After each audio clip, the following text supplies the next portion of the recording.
alone. I can go to the throne. He's right beside me. Hold my hand in the valley. You don't know where I'll be. I'm about to tell y'all some stuff that I've been through. Time to share my testimony.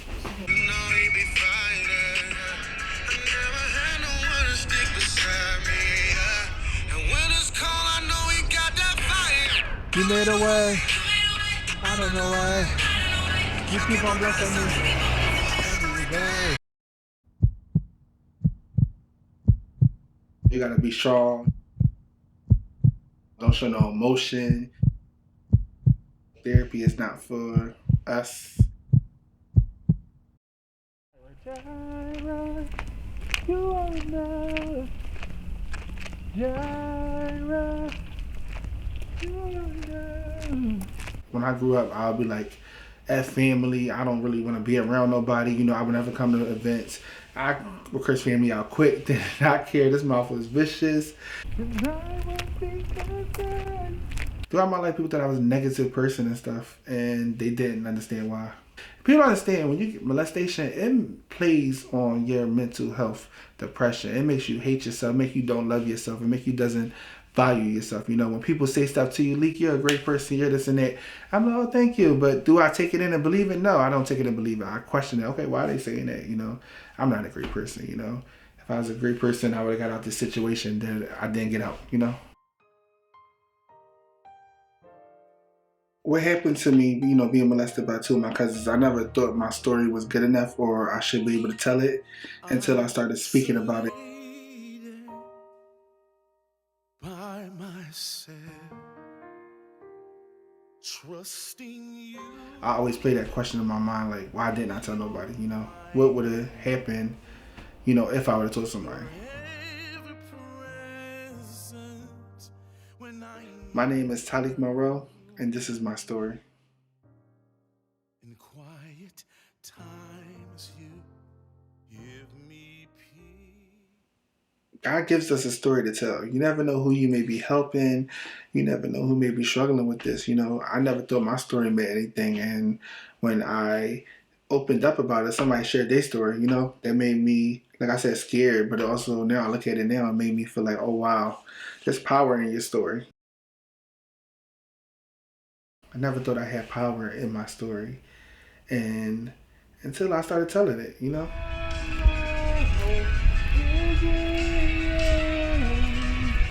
If it wasn't for some people, like it wasn't for God, I would not have made it. It wasn't for him. But it was for friends and community, you know, I would have never made it. I am Talik Monroe. I, you know, been through a lot in my life, you know, that I want to share, you know, that, you know, maybe I could help the next young black man, you know, that's struggling with some things, you know, just give them an idea of what I've been through and, you know, the ups, the downs, like all the downs and everything. I remember one time I told my story with a group of men and somebody was like, wow, you being so open made me want to share my story of molestation.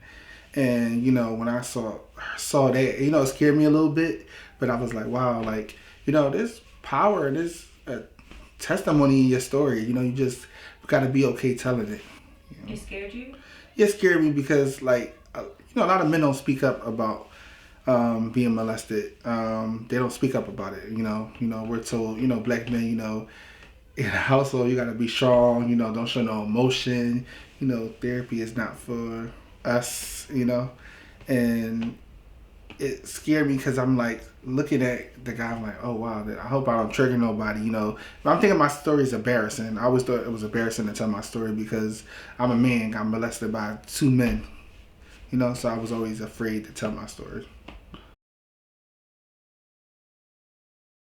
You know, my grandma raised me, so I was at my mom's house on the weekends. My grandma, single parent, you know, 5 kids she had. Yeah, and I'm like the only one out of my grandkids that probably understood her because I lived there with her, and you know, my grandma had a little mean streak. Sorry, y'all, but you know, I could take it. You know, I could take it up with my grandma. She never really showed emotion to me. or if she did, it was probably in her room by herself, but she never showed emotion. So I was scared. Like even when it happened to me, I didn't, and I always question myself, like Talik, like why didn't you tell nobody? You didn't tell your grandma. Your grandma raised you. You didn't tell your mom. You didn't tell one of your favorite brothers that you was close with. I didn't tell nobody. But I always play that question in my mind, like why didn't I tell nobody? You know, what would have happened? You know, if I would have told somebody. The answer I came up to myself with, like me and my cousins, we were like really, really bad children growing up. So I didn't think nobody would believe us because we lie, do bad things, you know, be out all times of the night. So I just didn't think nobody would believe us. And the two cousins that did that to me, I would think that nobody would believe me because they're older and they're gonna believe them because of my reputation of being bad. Yeah, I've been put away in Horsham. Grandma, I was like, I had a behavioral problem. My grandma put me away in Horsham Clinic, and I just didn't think nobody would believe it. You know, I just was a liar. Yeah, I was a little bad. I was a liar, so I just didn't think. And then it was another thing in the back of my head was if I tell, would this like cause friction between my grandma and her sister? Like they always, like her sisters, they always had up and down relationships, argue, be cool, you know, like any other sibling. But I didn't know if that would cause any friction. So I feel like my grandma was already on the outs just by herself and everything. And I just didn't want to cause no friction. Like that was another reason too. Were you close to sharing it with anybody? I was close to sharing with three of my cousins, right? It happened to them too. But when I got older, I asked one of them, I said, hey, do you remember anything happened to us when we was little? And they was like, what are you talking about? So I got scared, just like, oh, never mind, you know. And which is so crazy that like I think like 2 years ago, one of my cousins hit me up and it's weird because me and him don't have the best relationship. We're not beefing or anything. I don't hate him. I love him and stuff, but we don't have the best relationship. So he hit me up. He was like, hey, I had a question. I was like, what's the question? He said, I've been going to therapy and I gotta ask you a question. So, you know, I'm thinking like we're texting. So I'm like, what is he talking about? And I kind of figured what he's about to go into. So I was like, all right, I'm gonna call you. Called him. He said, hey, I got a question. Have we ever been like molested? Abused. He said abused. I like what you talking about. He was like sexually abused, and my heart dropped. I was like, yes. And I was like, what made you think that? He said, no, I was going to therapy. He said I was watching the Michael Jackson thing, the R. Kelly stuff, and it just brought back deja vu of memories of stuff that happened. And he did, and I won't say names, but he didn't. He said one of the names, and I was like, yeah, but it was actually another person too, another cousin that did it to us.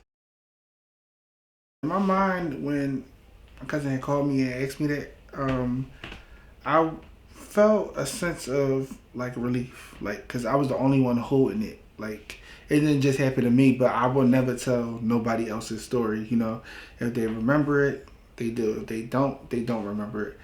And when it was like I said, my heart dropped. I was like, wow, like, you know, somebody remembered it. You know, I feel like I was alone all these years that it happened and stuff like it happened. And it didn't really affect me until I got to my adulthood. You know, I don't know. You know, I had behavioral problems after that, you know. And to think of it, you know, I think after I got molested, that's when I started, you know, having behavioral problems. You know, got put away in personal clinic. My grandma couldn't take it. I would act out. It's crazy, like how that stuff, trauma like that can happen to you. You don't remember it all because one of the cousins don't remember it. One of the other cousins, they don't remember really much of it, and it just like, you know, it made me. I wanted to cry because like I guess it made them look at me and understand how I was growing up. Like when I grew up, I'll be like, at family, I don't really want to be around nobody. You know, I would never come to events. I would curse family out quick. Did not care. This mouth was vicious. I didn't care and stuff like that. But now they understood why I was like that. You know, because I'm like, if family could do that to you, do I really want to be around them? You know. What was acting out? Like Like, like just run away from home. Like when I moved back with my mom, I would always run away, just leave out, run away, act up in school. My focus wasn't there in school. Yes, I was angry because I'm like, why? I can be honest. I was mad at God as a child. I was like, you're supposed to be God. We sing these songs in church. Like, why couldn't you stop that? Why did it happen to me? And I don't care, like, if people say that, like people that do that to people, they say it happened to them, but like that's still not an excuse. Like, why do that to me? I was mad at God. I was angry at myself. I was angry as a child. I'm like, why didn't I tell nobody? I had my reasons of why, but I should have told. I always think like, what if I told somebody? Maybe as a child I could have been in counseling and therapy, because I feel like what they did to me, they took my choice away to choose what I wanted to do as a child. They took my choice away. Mm-hmm. Yeah. Yeah, I'm so sorry. Yeah. And that I was just a negative person. And it's like throughout my life people thought I was a negative person and stuff, and they didn't understand why. People like, oh my God, you're so vulnerable, you're a strong person, to go through all that with depression and grief, which is crazy because that all ties into mental health. I remember like one time I was at work. I was working at radio. I was on the register. And I think that's when I started really dealing with depression. Mm-hmm. And I was at the register and one of my coworkers was like, what's wrong? What's wrong? What's wrong? I'm like, leave me alone. What's wrong? What's wrong? What's wrong? Just leave me alone. And out of nowhere, I was on the register, just started crying.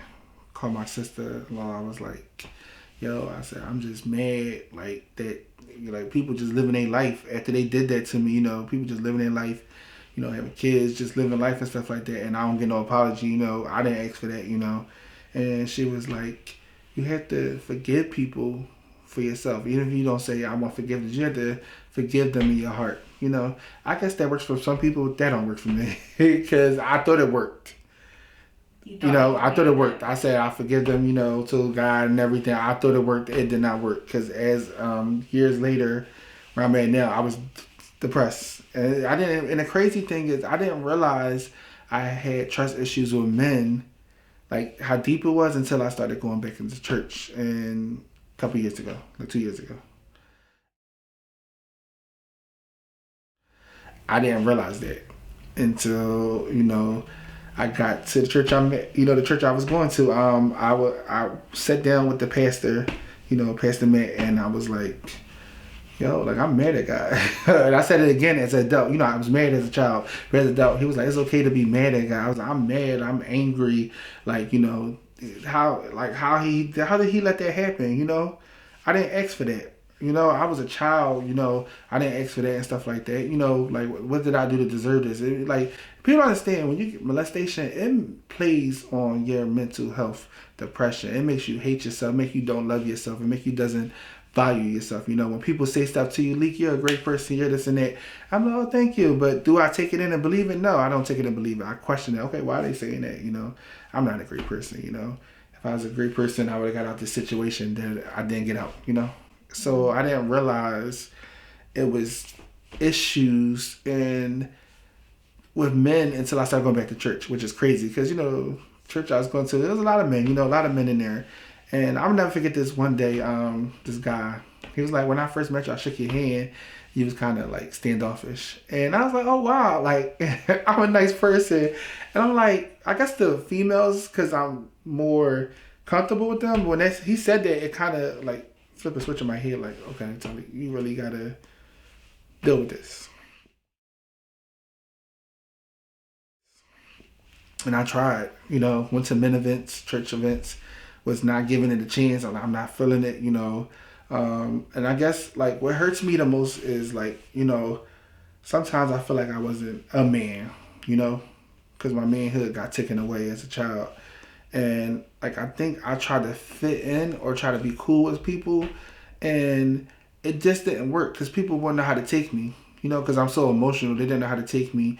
Well, where's though as a female girl, I can be emotional, whatever, text them all day, hey, what's up and stuff like that, and it's okay. But with men, I guess it just wasn't, people wasn't feeling it. I lost a lot of friends because of that, depression. They say you're too depressed, it's just too much and stuff like that. And I lost a lot of depression. I lost a lot of friends because of that. People knew. I told two of my cousins and my sister and my sister-in-law. I did tell them who the people were. I told them. Yeah, at that point, I didn't care if they knew the name and everything. I really didn't care. But I told them, and I felt comfortable telling them. Yeah. Did you seek therapy? No. Because, in our community, in the black community, you don't go to therapy, you just try to give God all your problems or just keep it inside the house and stuff like that. So did you ever think about getting therapy? No. It was a thought in my mind, but would I actually go through it? No. I got therapy, though. Like, back then, I didn't want therapy, but I have been in therapy. I tried one therapy, it didn't work because they said every therapist is not for you. So I didn't just keep trying to find somebody. I just was like, you know what? This therapist is not working for me. It's boring in here. I'm done.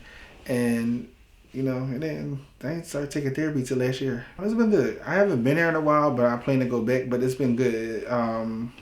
It's good to talk to somebody that doesn't know you, that won't, judge you, that has no clue what you've been through or haven't walked with you in that life. So you have somebody there that can, be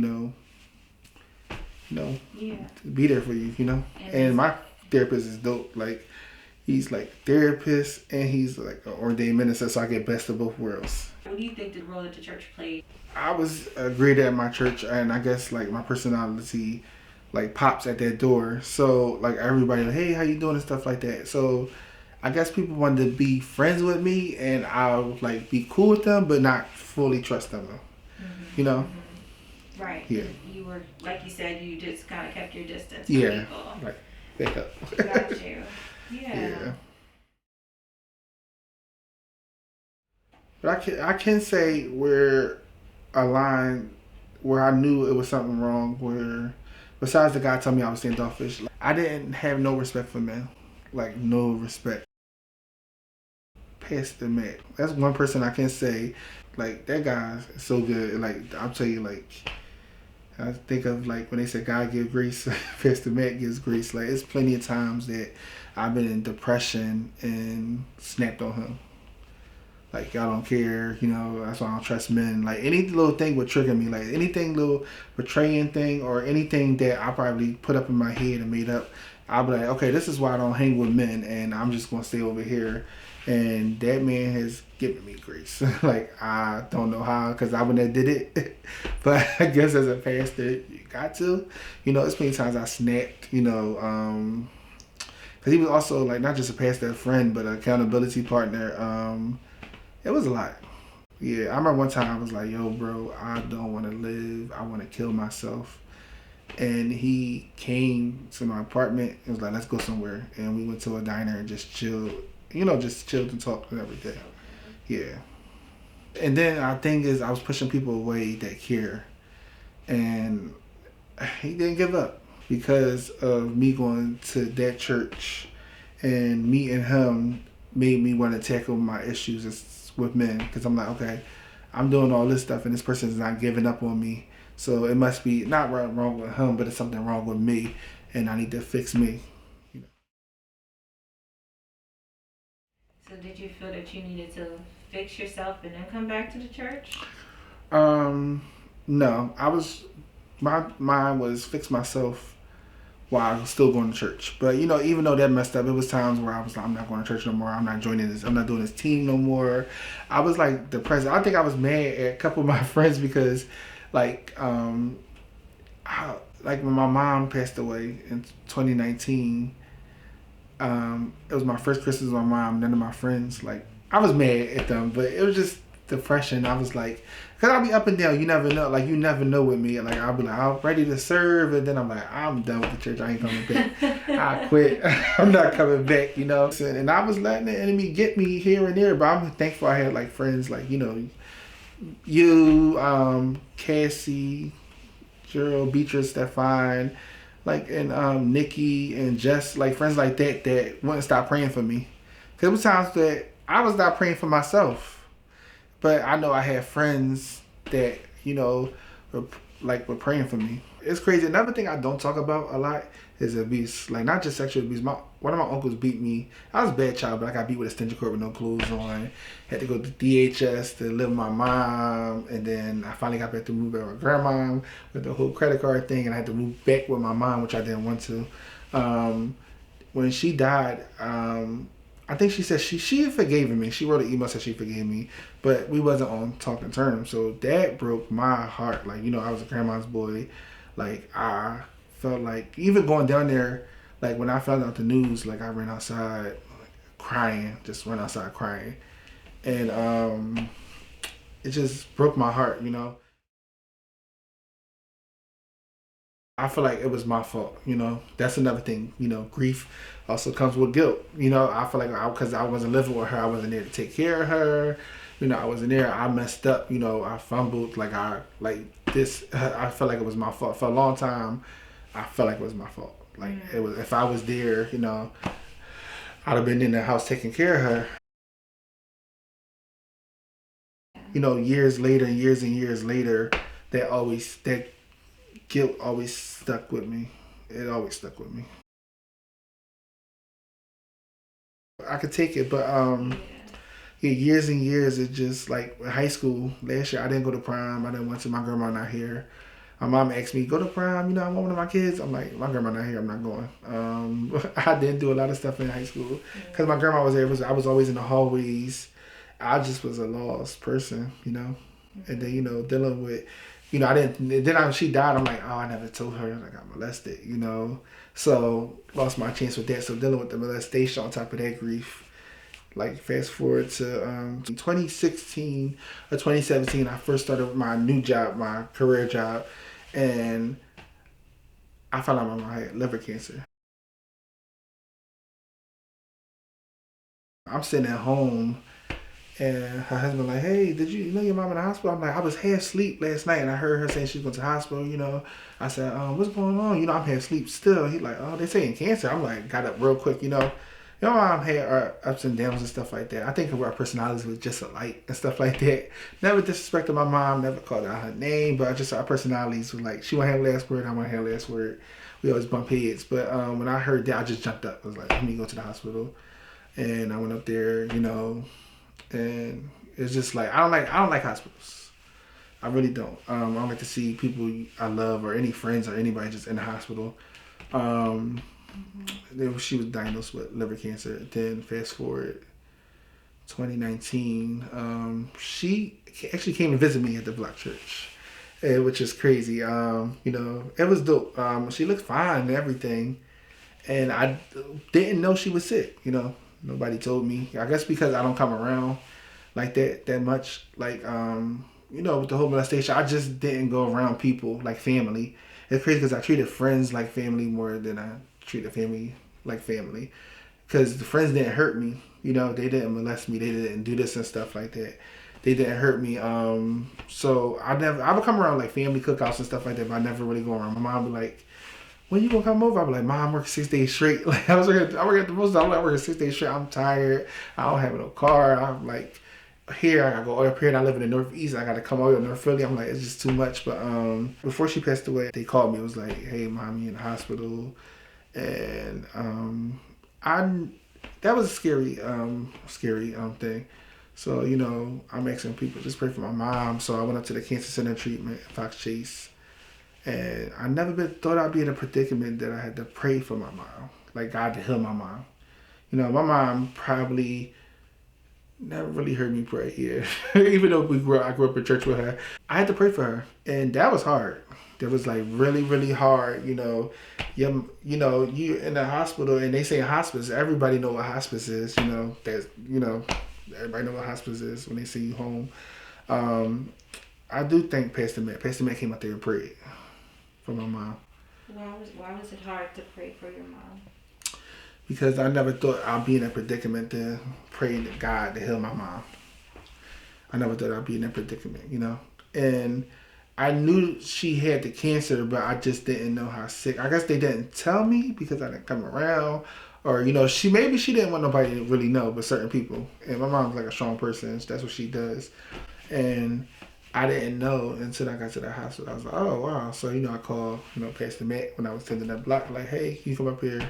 I think actually he asked me. I'm lying. He asked me. He said, can I come up there and pray for her? I said, let me make sure. I had to make sure first because she has her own pastor, but her pastor didn't even come up there and see her. So I was like, he came up there and prayed for her. I think that was the second day he prayed for her. But the first day I came up there, she like, Ma, Lolly, where you going? Don't forget you gotta pray. And I was, because I was trying to get out of it. I was like, I don't know what to say. I'm scared. I'm like, I could pray, but I'm so scared. I don't know what to say. And I prayed for her, and somebody told me I prayed for God, for healing. And somebody was like, Leap, I said I had to pray pray to God, to ask God to heal my mom, and she still get taken away. So I was like, you gotta remember, when you pray for healing, it's not healing. It could be healing in heaven or earth. And that when somebody said that, Cassie, my friend Cassie told me that, and I was like, wow, like, okay, I could see it that way, but it was still hurtful.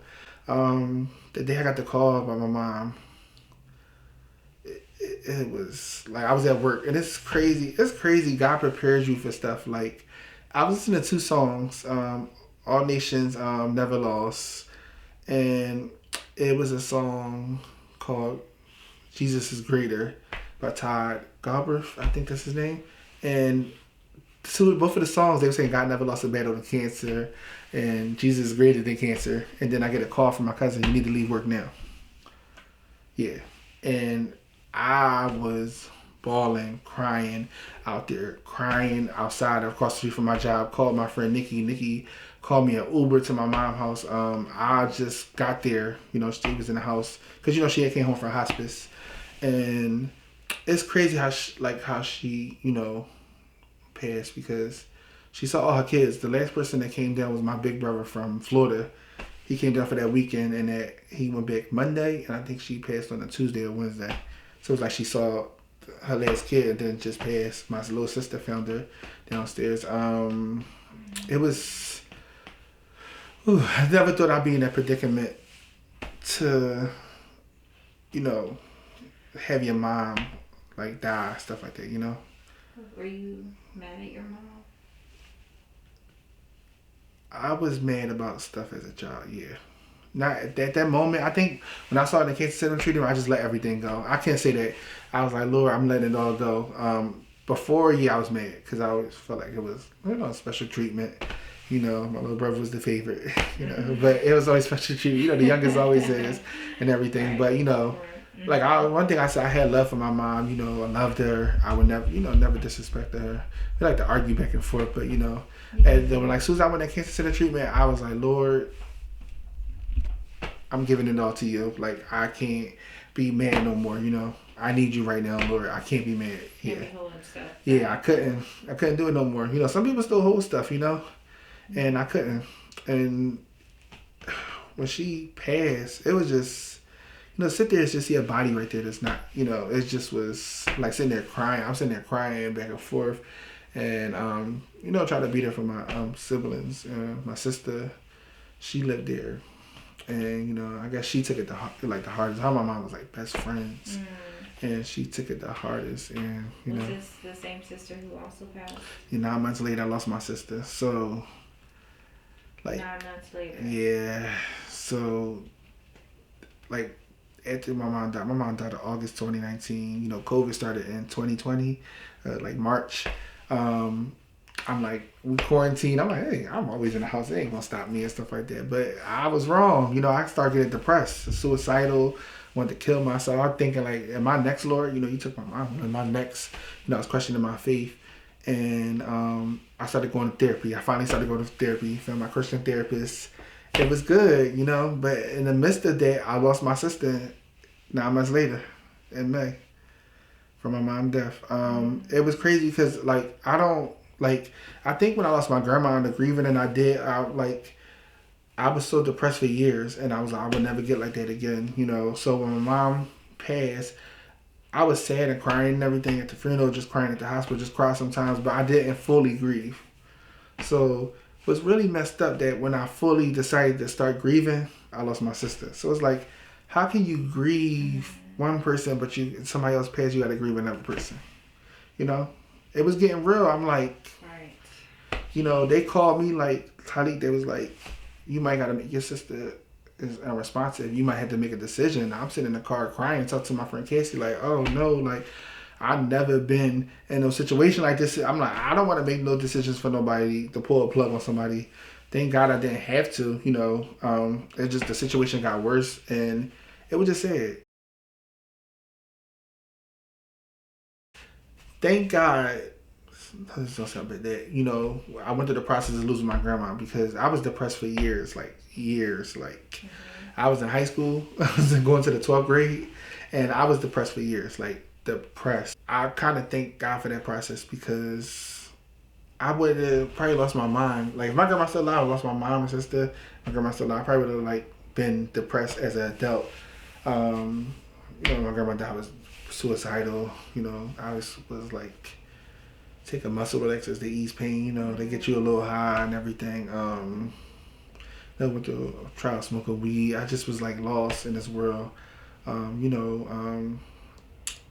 know, grew up in, you know, like the homosexual lifestyle, and I feel like, you know, like a lot of my friends in that lifestyle, that I used to talk to, they may disagree with me, but I feel like people are not born that way. You know, that's just my opinion. I don't feel like people are born that way. I feel like, me personally, my choice was taken away when I was molested. I didn't get to choose. You know, I was taken away. You know, and I remember recently I spoke at my aunt event. It was my aunt just found out too. I spoke at I did a testimony at her event about sexual abuse, and she didn't even know until I was like, hey, you know, maybe I can tell my story. She's like, oh, you've been sick? I was like, yeah. I told her, I was like, yeah. And then like a couple of my family was in that crowd that, you know, don't nobody know the people. I remember my brother hit me up, was like, I wonder who did it. I'm like, I can't. No, I can't tell you. You mentioned a little bit about like how, because of your molestation, you feel that, you know, your manhood was taken away. Yeah. You know, by your cousins. Yeah. How do you define manhood? Or what does manhood mean to you? I think manhood means to me like being, you know, it's gonna sound crazy, manly, like around the house, or just not being emotional, you know, controlling, not be able to, I mean, being able to control your emotions and stuff like that. Because sometimes my emotions are, girl, they're everywhere. They're everywhere. Or just like, I don't know, I just feel like, and it's like, I had to admit this to my therapist. I said, I don't feel like I'm like part of the guys. Like when I'm around guys and they talk about like stuff that don't interest me, I just, ooh. But if it was a girl, it's always something that interests me. Like we got a lot of stuff in common. So like, it's been times where I hung around guys and just was like, yeah, like I don't feel part of a brotherhood or a manhood and everything. Yeah. Mm-hmm. And then how did that play a part with you finding your identity?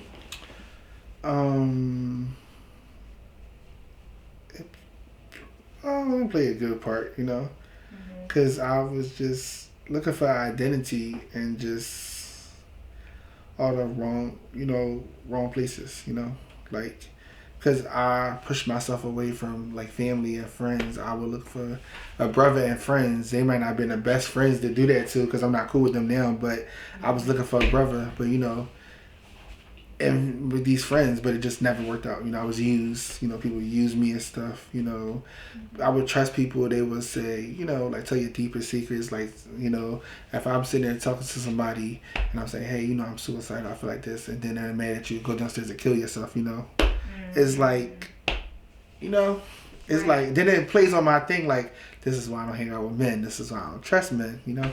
So it was like a cycle. Yeah. Wow. I'll never forget this moment. I was at church one day. I was at my Northeast location, and it was a Father's Day sermon, you know, and Pastor Joey was preaching. I was in my, you know, my depression go up and down, up and down. I was like, I don't want to hear this, you know.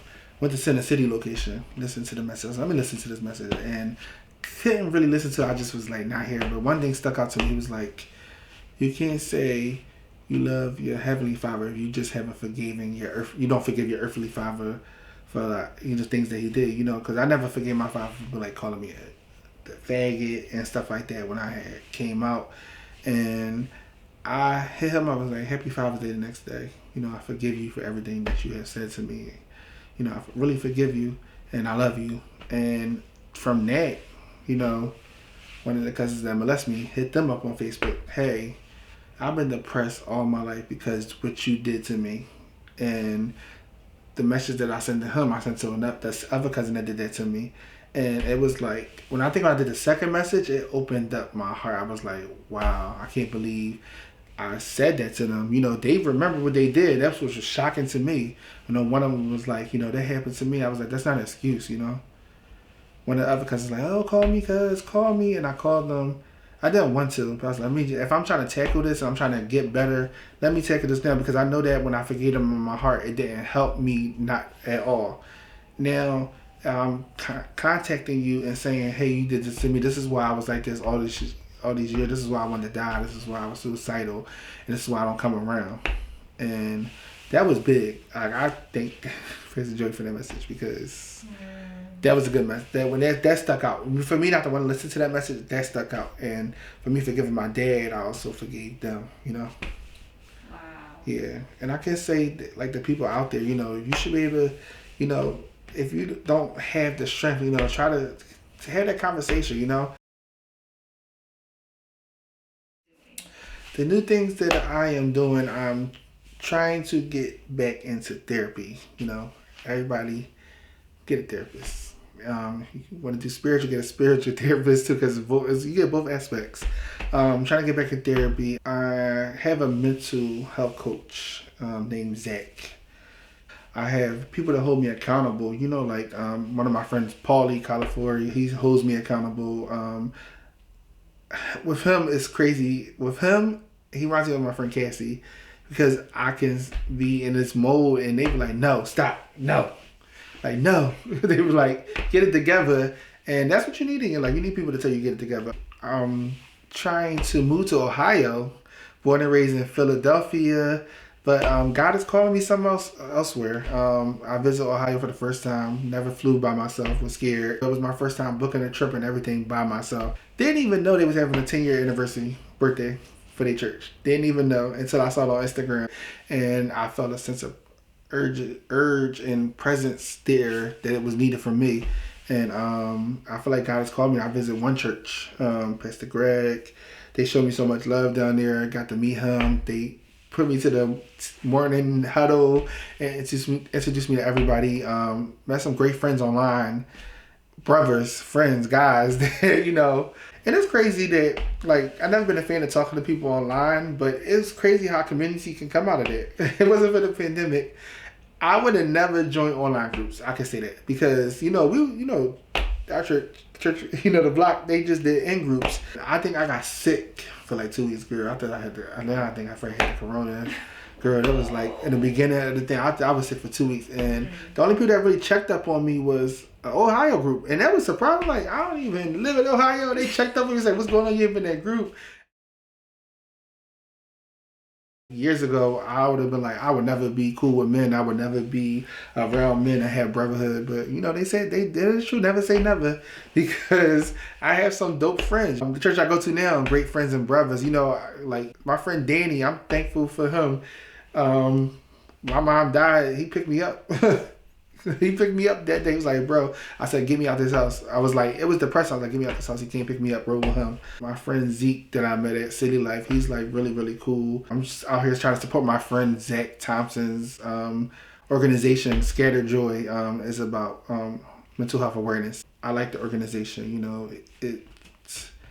He's trying to raise money, I believe, so that he can start paying for people to go to therapy. Yes, so let's just pray for that. That's dope, because it's good to know somebody that I know, from Ohio, that I know that is doing something with mental health. The quarantine, it really messed with my mental health. Didn't think it would, but it definitely did, When I was like one of the people like, this ain't affecting me. I'm always in the house. I come to work and go home. But it was bad when I see people with masks on. It's just like, oh, this is depressing. Like, oh my God, like, this is too much. You know, don't do this, don't do that. You know, you might catch corona and be around. And it was a lot. And I got depressed.